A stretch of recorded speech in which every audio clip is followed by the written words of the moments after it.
3, 2, 1.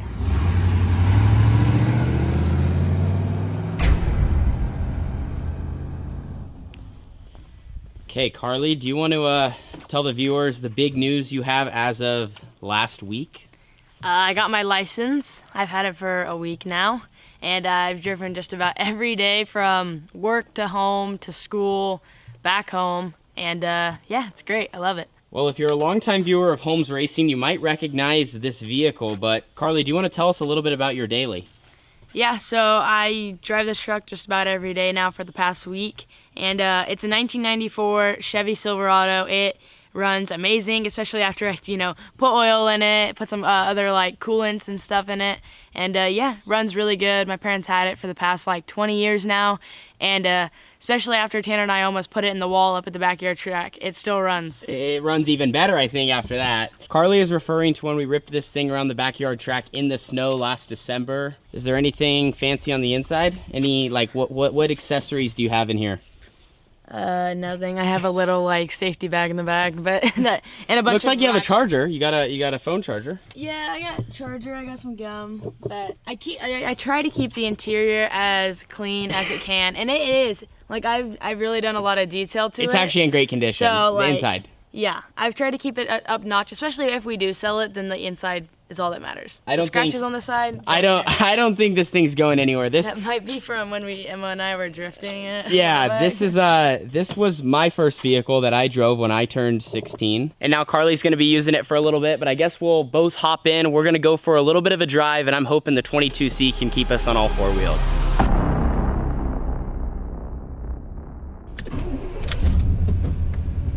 Kind of backing up fast. Don't criticize my driving. There's also no brakes on this thing, really. The brakes don't work great, that is for sure. No, they work. You just gotta really press on them, which I like. If they're like sticky brakes, that are like stiff, I won't drive the car. So as we head down the driveway right now, we are heading into a segment called Cruisin' with Carly. I have some questions here, and I guess to jump into it, because we are in your vehicle, what is your dream car? And would it be like would it be a truck, or would it be an actual car? I've always said I wanted a Jeep, but I don't want that to be my first car. I want that to be like, like later in life. I want my first car to be a Toyota Tacoma with a 4-door, and I want it to be blue with black wheels. Okay, that's good. I like a dark blue. I like the Tacoma more than the Jeep. I feel like, the Tacoma, you could still pull like the small trailer with it. Well, it's just it's a good sized truck that you can really rip around. Yeah. I mean, maybe this is wrong, but I feel like so many girls always want Jeeps. Like, that's the go-to. Yeah, but they're like really cool. Like, it's just really cool. All right, that's fair. You kind of touched on this in the intro, but like, what's a little bit of your schedule? Where are you driving to and from, like, throughout the week? Obviously, we're usually together. Carly, a lot of people have been asking me, like, is Carly at the races with you? Like, yes, Carly has been at every single race for the most part since her accident. I don't think she's even missed one. No, I've never really missed a race in my life. My daily schedule is literally just work and school, and work's about 25-minute drive, 30-minute, kind of depending on traffic. And that's like every morning at like, I leave at like 6 a.m. and I try to get there by 7. As you guys know, I work at the welding part of the shop at my parents' construction business. And then the other days I have school and stuff like that. And so I kind of just make my schedule fit around work, which is nice because my school, they let me do that. So also the speedometer doesn't work in this thing. The speedometer doesn't work? It's off like by 50. No, it is. Okay, actually I take that back. That is true. It is off a little bit. So if you follow us on Facebook, you saw this update, but Carly got to go to the doctors like just earlier this week. What did they have to say about your update, and then now like what the kind of the good news was that came out of it? They said I'm doing really good, and that I get to take my brace off every other day, which really works, and it fits in with my schedule as well, because I'll wear it when I'm working and then when I'm at the racetrack, and then I'll take like my school days when I just go to school and home. I just won't wear it at all that day, and it works out pretty good. I haven't worn it for the past 2 days actually now, and it feels amazing. My muscles need to, get that strength back and stuff, And so it's just good how it all worked out. But yep, I get to take it off every now and then, which is nice. And then they said here in January, which would be the 6-month mark. So in January, the 6-month mark, I will get a CT scan, which that's when they put me under like a machine or whatever, and they have to actually like go in and look at my vertebrae, because the x-rays just don't do the justice. They don't show enough. Yeah, and they really didn't want me to do a CT scan, but if I am getting back in the seat, I obviously need to have that done. So of course we were all pumped to hear about that, and I know a lot of people in our community were as well. Next I have, what have you missed most about racing and, you know, not being behind the wheel? I think one of the things I miss most is like the learning aspect of it all, and just like learning new things every time I hit the racetrack, because every time I hit the racetrack I do learn something new, whether it's, you know, where the slick is or how to figure out where the rubber is and all that. And so I just can't wait to get back in the behind the wheel and learn all that stuff again. All right, now I got a good one. Through this process, you know, with the crash and then, you know, being out and injured and now coming back, you know, what have you learned the most? Has it taught you anything specifically, a lesson, or you know what I mean? Like, yeah, it's definitely taught me to like not take life for granted or anything, and just, you know, enjoy racing while you can, because if my situation was worse, I could not be able to race again, you know? And so I've really just been grateful for, you know, all the nurses, all the doctors, everyone who helped me get back on my feet and walking in that hospital. And now hopefully I can get back in the car within, you know, some months. And I think through this also, you know, Carly just said what that taught her. I think also for all of us, me included, all of us watching, everyone in our family, but our fans, like, it's just, Carly's story is an inspiration and is teaching all of us not to take it for granted. Just like other racers have been through this same thing, and you never know when it might be your last chance to get to run laps and be competitive and go at full speed, and how anything can happen in this game, and you have to just accept the outcome. But the good thing is, like she said, she's going to be able to get back at it, and I can't wait to watch you get back in a car. And that actually leads me into what I have next.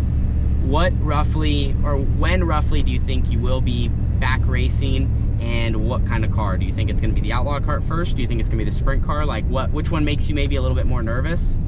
I really want to do the go-kart before the season's over, but obviously that is a little bit rough. But I really don't know what's more rough, because, you know, if the track's good with the go-kart, then it's not, you know, rough at all. Where the sprint car, yeah, there's shocks, but like there's a lot of ruts sometimes. So we're thinking May, so that's probably going to be the sprint car. But the doctors also said by March, after my CT scan, that, you know, I could potentially get back in a car, and that would be just in time for maybe the last 2 races of Red Bluff, or, you know, something.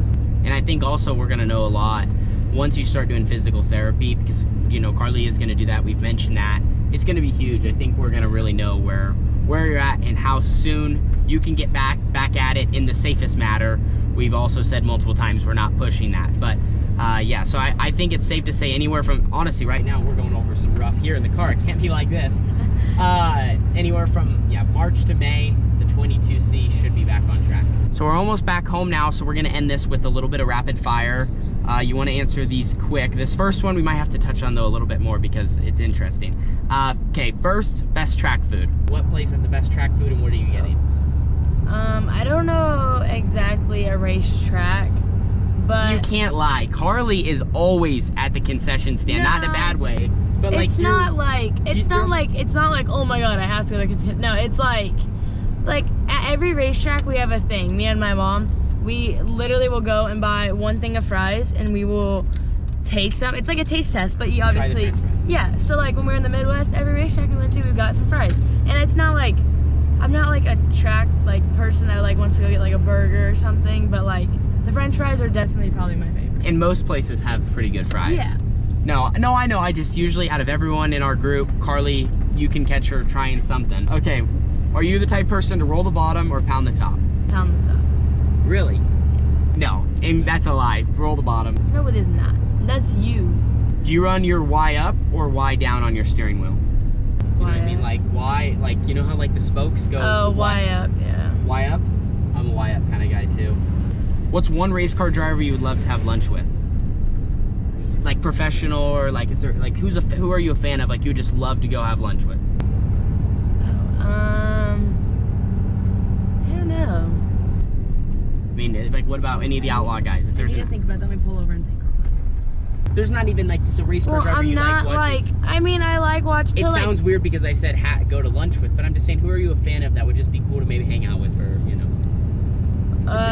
Okay, probably either Jacob Allen or Logan Shore. I'm a shark racing kind of person. I like them exactly. both. Okay, I think you could go to lunch with both of them then. But like, I like a lot of people, but I'm not like a fan of just like one or the other. I hear what you're saying. Just the shark racing. Hooked up and rough or slick to nothing?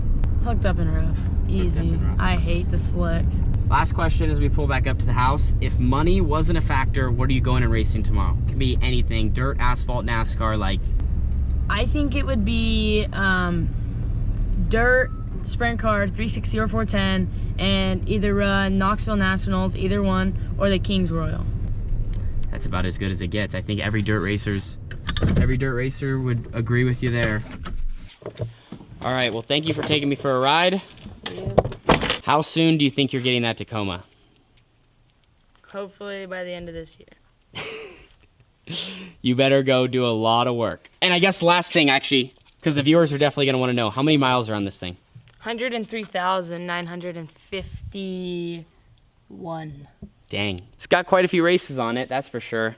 Anyway, that's going to wrap up today's video. Hopefully you enjoyed hearing us talk for a little bit in Carly's Daily Driver. Anyway, you want to sign off for now? Thank you guys so much for watching. See y'all in the next one. Peace.